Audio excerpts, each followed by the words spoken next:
राधे राधे जी। महाराज जी ये बताइए हाँ। कि इस पर्णकुटी का क्या महत्व है। और पहले के जो ऋषि मुनि थे वो पर्णकुटी में रह के ही तप करते थे। जी। इस पर्णकुटी का महत्व क्या है।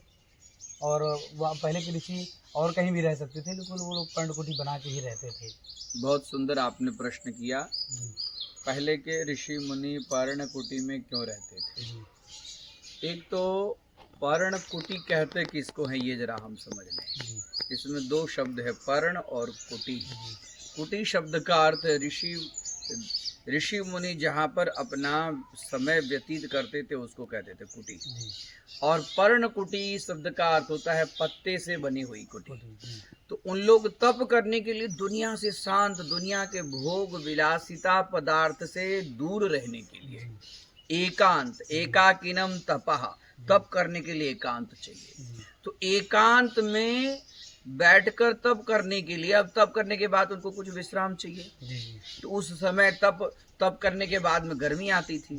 तो पत्ते से एक छोटे से कुटिया का निर्माण करते थे और उसी कुटिया का नाम होता था पर्णकुटी। तो पर्णकुटी के अंदर में यह प्रकृति से जुड़ी हुई है। तो इसके अंदर में विशेषता यह है कि ठंडी में गर्म और गर्मी में ठंडी। हाँ, जब गर्मी का वातावरण आता था तो यहाँ पे हवा रहे या न रहे, सूर्य का जो सूर्य का जो ताप था वो वैसे घर में जो है, जैसे आप पतरे वाला घर है, स्लैब वाला घर है या कोई और घर, दीवार तप जाती थी। लेकिन पर्णकुटी में तपती नहीं थी, तो उनको गर्मी में ठंडक महसूस होती थी। आज जब ठंड लगता था तो ठंड के कारण भी ये इतनी शीतल नहीं होती थी जो हमको शीतलता ज्यादा अत्यधिक दे। इसके लिए गर्मी में ठंडी और ठंडी में गर्मी, जो शरीर को लेवल में रखे। दूसरा कि इसके अंदर में कोई गैस नहीं बनती है। आज हम आप देखते हैं कि और जो घर बनाते हैं तो घर बनाने के बाद में उस घर में आप 10 दिन मत रहिए, फिर घर खोलिए तो घर खोलने से क्या होता है, उसके अंदर में एक अलग प्रकार की गैस आती। पर्णकुटी में ऐसा चीज नहीं है। पर्णकुटी में थोड़े हल्का हल्का हल्का हल्का वायु को बाहर निकलने का स्पेस होता था, तो वो ऐसी गैस नहीं बनती थी। और स्वच्छ वातावरण में रखकर स्वच्छ मन से वह समाज से दूर होकर परमेश्वर का ध्यान करने के लिए पर्णकुटी का निर्माण करते। दूसरी बात कि पर्णकुटी में कोई उस समय उन लोग के पास में भी बड़े बड़े अलग अलग प्रकार के पत्थर सब थे, तो पत्थर का प्रयोग नहीं करते थे।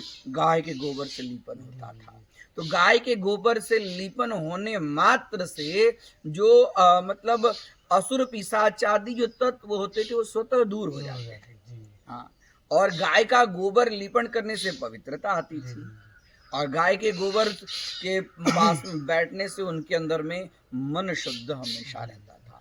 तो अपने आजू बाजू के ऊर्जा को शुद्ध करने के लिए, मन को शुद्ध करने के लिए, तप में किसी प्रकार का विघ्न न आए, शारीरिक क्षमता एकदम बराबर बनी रहे, इसके लिए पर्णकुटी में बैठकर प्राचीन काल के लोग तप किया करते थे। ये था इसका रहस्य। बहुत ही आप सुंदर प्रश्न पूछते हैं।